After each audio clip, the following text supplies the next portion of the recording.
'cause that man I seen you kissing at that place we always drinking is the reason that I'm singing. One more shot is what I'm missing. Hello and welcome, ladies and gentlemen. Thank you so much for joining us today. My name is Mateo Guidolin. I'll be today's host.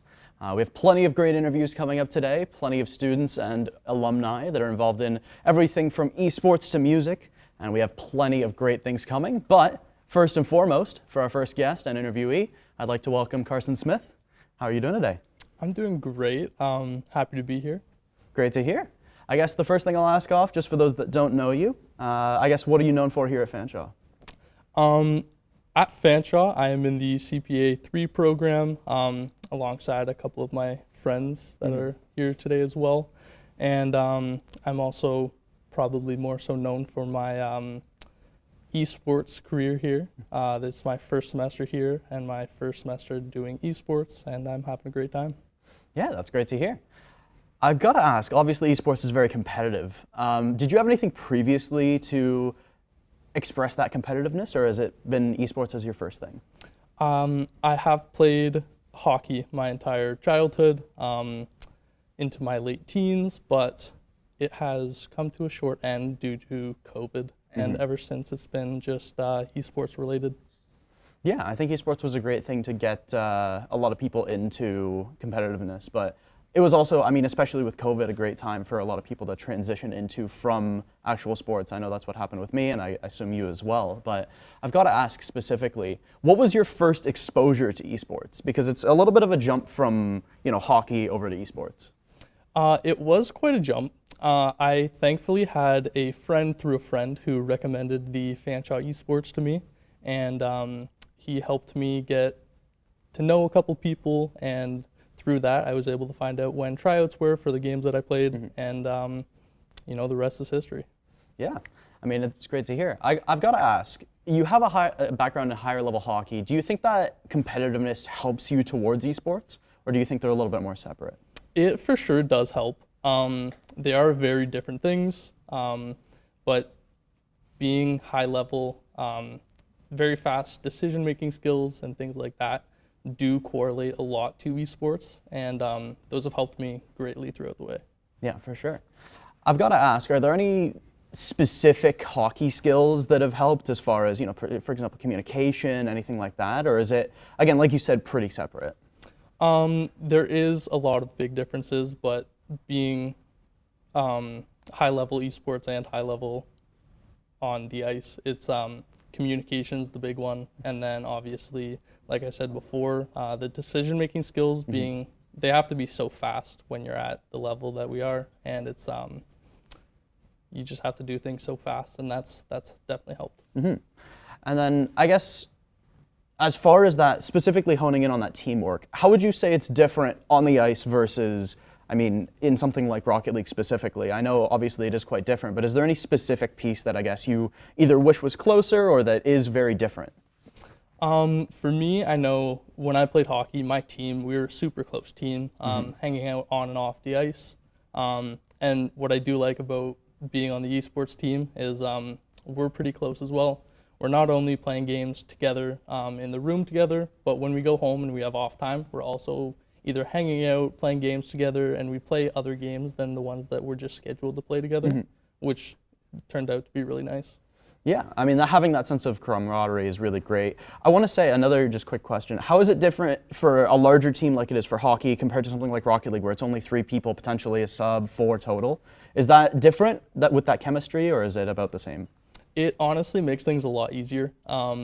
I'm a pretty antisocial person, so when it comes to hanging out with people and getting to know people, it really helps to just have like 2 or 3 of those people that I need to connect with and make those bonds with. Yeah. I mean, thank you so much for joining us here for this interview. I mean, it's been great to get a little bit more insight, a little bit more knowledge into the back-end workings of being on some of these teams. And speaking of being on these teams, we've got another interview coming up with Ralph Constantine, also known as Leopard, current alum and previous T1 player and now manager for one of our Rocket League teams. So stay tuned because you won't want to miss it.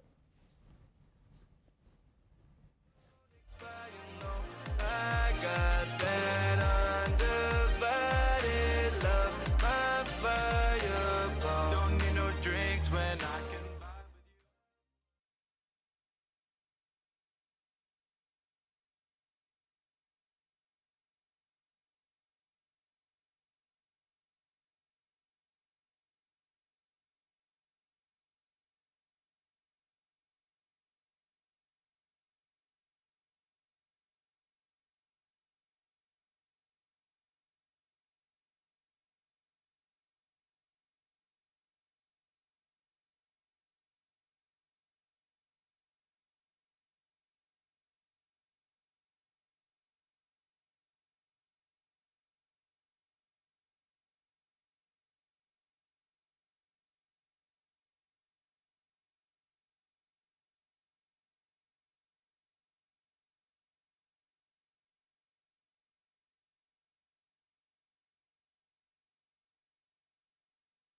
Hello again, and welcome to all the Fanshawe Variety viewers.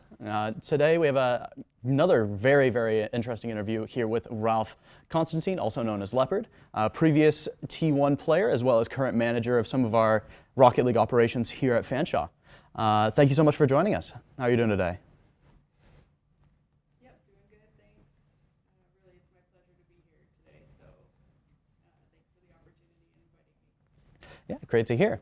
I've got to ask for my first question, I mean, similar to the first one of the last interview, what really inspired you to pursue esports here at Fanshawe? Well,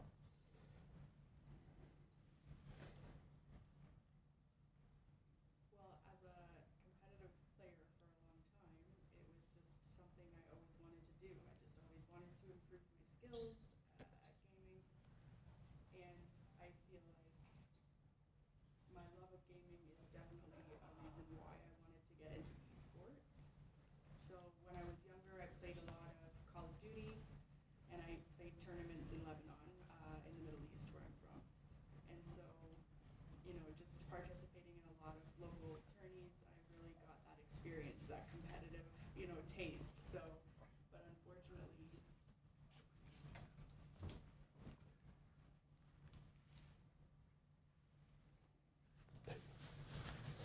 sorry about that. So in Lebanon, unfortunately, we don't have the competitive level that we do have here in North America. So just to be able to discover that and to be able to participate in that at this level has really motivated me to just want to be involved even more. That's great to hear. I've got to ask, has being deaf influenced the way you approach, especially communication, when it comes to esports?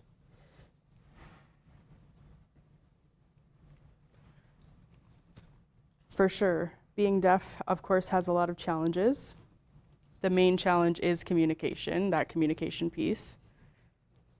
So at the higher level of competitive esports, communication is required in-game as well as in the coaching position.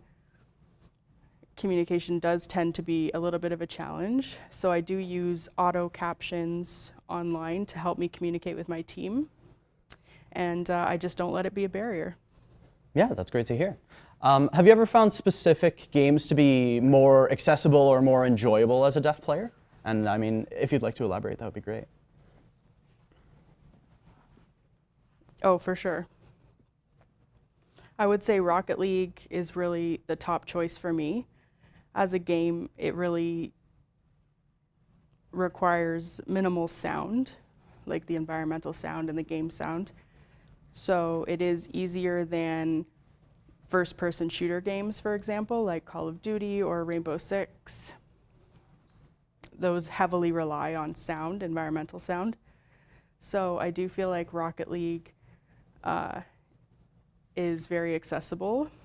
What I do like about Fortnite, actually, is that they have the visual sound effects, so you're able to really access, your environmental sound because they display the sounds right on the screen.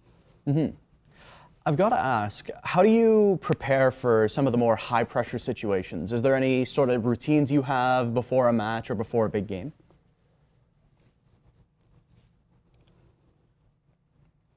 For high-level, high-pressure situations, like, for example, if we're facing, a top-tier team, usually it starts with the mental game. I'm here to have fun. I don't want to let the pressure influence me or ruin my experience. So that's definitely something that I try to convey to my teammates as well. Just, we're here to have fun, and that's kind of our main priority. Yeah, that's fantastic to hear. I guess I want to hone back in on, do you have any specific, troubles playing on esports teams and keeping up with schoolwork, or is that something that you've been able to balance pretty well throughout these years?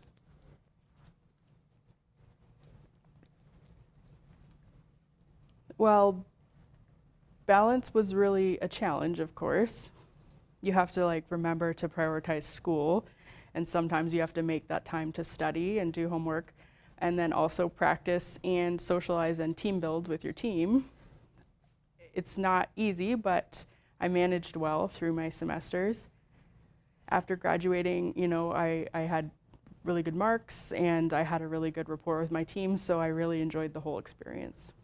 Yeah, that's fantastic to hear. I guess, is there any specific practice, I guess, patterns when it comes to preparing, for example, I mean, for CRL, some of the bigger tournaments, anything like that, or is there a difference in being a deaf player compared to players that aren't audibly impaired as far as preparing, or is it relatively the same, you'd say? Really, I would say probably for Rocket League, mostly, you know, deaf and non-deaf people would prepare the same. I mean, the team organizes scrimmage games, so just trying to practice against other organized teams as well. You know, developing that rapport, the team chemistry, and building skills together is really the best way to warm up before a tournament. Yeah, great to hear, and thank you all again, or apologies, thank you again, Leopard, for joining us. With that being said, we have plenty more on the way, but it looks like that'll be all for now. Thank you again so much for joining us, and hope you have a fantastic rest of your day. Thanks so much. Thanks for having me. Have a good one.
Welcome back, everyone. Thank you again for joining us. I'm joined here by Nicholas Florchik, also known as Slippery, current captain of our school's Valorant team, as well as a competitor for many years.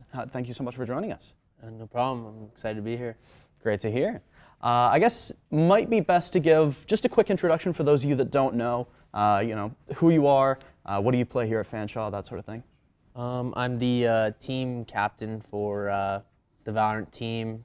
Been here for 4 years, doing CPA right now, and yeah, I mean, gonna hopefully transfer to Western and play on their team. But as of right now, yeah, I've been here for 4 years and stuff. Yeah, that's great to hear. I guess same question as same first question as a couple of the others. I'm interested to know what you really started your competitiveness. What made you want to start competing? Kind of just was looking at what we had here at Fanshawe, and I just saw that Valorant was becoming like a new thing. I was pretty good at it, and just saw that they were looking for a team, so I just did what every other person does, just kind of try out, and yeah, I made the team, and then I've stuck here. Yeah. I've got to ask, is there a specific player or team that you would look up to as far as esports? Like, at the start, like, I was really a fan of Tens, but that's, I think everyone who who started playing Val was a fan of him. Later on, not really a fan of anyone, but yeah, like at the beginning it was Tens. I wanted to be like Tens, and then that's kind of what I was going for. Mm-hmm. I guess, was there any, end goal in mind, especially when you started at Fanshawe, or when you started competing at a higher level? I didn't really have any end goal. At first, I just wanted to see where it kind of take off, try to meet new people, as I was like not really a social person, so it was a good way to meet people especially in games you like. And then over time, like once we started actually being real competitive, like obviously getting trophies and stuff like that, and I did have the honor to get 2, 3, 3. So yeah, but at the start there was really no end goal, but now I'm happy where it's led me to. Yeah, I mean, I know that Valorant team has seen a lot of success, and I mean, I guess a lot of that success starts with the preparation. Is there anything that specifically pre-game that team, or even you specifically, do that helps with that success, or is it more just show up and do what it is on the day? I mean, obviously you got to warm up, but like warm-ups are key, but there's no really like any pre-game routines, I'd say, that we really end up doing. There's just a bunch of more show up, make sure you're warmed up, and just play. But yeah, there's no really pre-game routines. I guess while in game, what helps you keep focus and keep sort of calm in the more intense situation? Definitely my teammates. I mean, I'm really not a player to keep calm and intense. Like, I really strive under intense situations, but I also at the same time, when they become intense and I start losing a lot of those situations, I do sometimes take it on my teammates a lot. So my teammates are very good at making sure like they kind of keep me in line a little bit and like make sure like, hey, like we still got this and stuff like that. So I guess my teammates are the biggest factor in those situations. Yeah, and I guess for the last question here, I want to ask, how do you sort of keep a better relationship with your teammates outside of game? Because I know there's a lot of the teams here at Fanshawe are pretty close in and out of game. I know that's the case for Valorant, but is there any specific examples of, outside of game team building that team does? Yeah, we always like one of our spots that we always go to is we go to the doghouse, like just get food, get some drinks, just chill. Like a lot of the time, it's very important for teams, especially because, like you said, like some teams don't go in and out. They just kind of are only inside their gaming space, and it's just very good team bonding to actually get out there and make sure that you're doing stuff with your team. It helps in the long run. Yeah, 100% agree. Again, thank you so much for joining us, and I really appreciate you being here and taking some time out of your day. But for everyone at home, don't go anywhere. We've got our final interview of the night lined up with music producer Marco Vici to show us what the process is like behind his method, as well as, being a songwriter, producer, and as well as another, esports member here at Fuel. So with that being said, we'll be right back after this. You're still shining bright. I would risk it all, 'cause you're my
you're my fireball.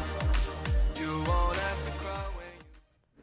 Hello and welcome back to the final segment of today's show. I'm very happy to be joined here by Marco Vici, a Fanshawe student as well as a music producer and esports player for Fanshawe Fuel. How are you doing today? I'm good, happy to be here. How are you? Great to hear, doing well as well. I gotta say, specifically, I guess it'll be a little bit similar to the rest of the first questions, but what inspired you to really start with music? I would say I've been doing music my entire life, and I was at an art school during high school, and they would have us constantly doing like everything and anything to do with music. So we would do these huge, elaborate like musical things where the drama kids would be acting, the dancers dancing, the singers singing, and I, of course, would be doing music. And we would do these like huge productions for like 12 hours a day, 7 days a week. And I never got tired of it for a single moment. And I really think that is when it clicked in my head that, you know, I would be happy doing this for a career. Yeah, for sure. I've got to ask, at least coming towards your process when making a new song, is there a specific step that always comes first for you? Or is it a little bit different each time? Yeah, it's definitely not the same steps each time. Every product is its own like natural development. Sometimes an idea can stem from like listening to a song on the radio and being like, wow, I should maybe do something that kind of has that vibe but put my own spin on it. Or sometimes I'll literally just like be at the keyboard and I'll just do something without thinking. I'm like, wait, that was like insane. And then I have to definitely just try to capture that. Or it could just be a mindset thing. You know, I'm just in a specific mood and I'll just go to my computer and make something. And sometimes it's like, I can't believe I even did that. I don't even remember even making that. So stuff like that, yeah. Yeah, I heard you've got a little bit of something cooking up for us. I'm curious to hear exactly what you've got, especially with, I mean, a lot of the music from this show that we've used so far has been yours, but I'm excited to hear what's a little bit more of a newer piece of it. Yeah, 100%. I cooked something up real quick just to show everyone, just to like show the process of what's happening here. So if I put on my headphones, I prepped like a little bit of a loop that I got from a sample pack, and I'm just gonna play that by itself right now. Which is like, it's just like super awesome, groovy. So that's just a loop by itself, and if I wanna like just add layers to it, for example, I'd wanna put in a hi-hat, for example, just to like start building it up, right? So I'll have this going. And stuff like that, like it's kind of hard for that to come out in a mix. So for example, I would go to the mixer and then like make sure it's nice and compressed and like turn it up, make sure it's nice and loud, just to kind of like get it to pop and make sure everything is clear. And then I would add like a bass here. So now that adds a bit of a more extra vibe. And then now what we're gonna do is we're gonna add a kick, which will kind of bring some life into everything, and it's going to basically every sound you hear is going to breathe through the kick, and it's going to really like put the whole track to life, right? So if I play that, you'll kind of hear the wave, the flow, and the whole thing is breathing and stuff like that. And of course, we're going to need a melody. So I like wrote down a little melody that I put in here, and I thought like, you know, it could be cute. So this is just it by itself. I have like some layers. They're panned to left and right. This is the kind of stuff I always have playing on the streams and stuff too, just this kind of vibe. So we'll take that and we'll add some extra percussion and some transitions, like some waves and some sweeps. And then what that does is create like this really cool, like happy song. So this would be like the finished product. Yeah, exactly. And this was just in the span of like, I don't know, about an hour that I got everything here ready to go. It's pretty sick, yeah. Yeah, it's really great to see the, I guess, the process in motion as it is. Because I gotta ask, is there any specific inspirations that really led you towards this path with making music, or was it a little bit more self-driven? Well, yeah, 100%. Obviously, growing up in like, you know, late 2000s, early 2010s, when like pop was just like fully EDM at that point, right? Everything was EDM, and of course that kind of like rubbed off on me. Back then it was like Skrillex was huge, Diplo, like everything was just EDM. Even like Ariana Grande made a song with Zed. I'm like, bro, that's sick. So that's definitely kind of my style, and especially being in video games and being really passionate about that led me to kind of put more video game sounding elements within my music. So it just kind of naturally led to this sort of style. Yeah, I know you have a little bit of a snippet of a more complete song here, and as we transition away, I'd love to get at least a little bit of a snippet of that just to see. I mean, we've seen the whole process, and what you showed us was already, I want to say, a really great mix, and I can't wait to hear it. But I want to hear that, I guess, the final product, and I think that'll be interesting to see that progression the whole way through. Yeah, I'll show you guys a little snippet for sure. So I'm just going to throw us in here where it's like, I started off with this like really atmospheric thing, and I'm kind of just building up the synths, and I'm rising it all. And I just wanted like a huge like boom, and it's just kind of, this is the main idea. I kind of wanted to feel like the joy you feel like being home in your childhood place and that happiness. Again, there's all this noise and there's like that rise. And this is like a fully mixed track with like everything is ducking with that kick, right? Yeah, exactly. So that's what really brings it to life. Yeah. Thank you so much for, I guess, showing us your process and joining us here for this interview. And with that being said, that's all we have for today. Thank you so much for tuning in to this episode of Fanshawe Variety. I'd like to again thank all of our wonderful guests that joined us here today. And with that being said, we'll see you next week on another episode of Fanshawe Variety. Have a good one.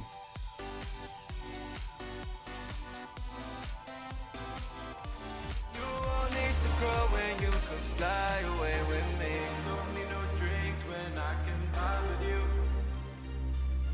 Don't need no green when I can fly with you. These nights are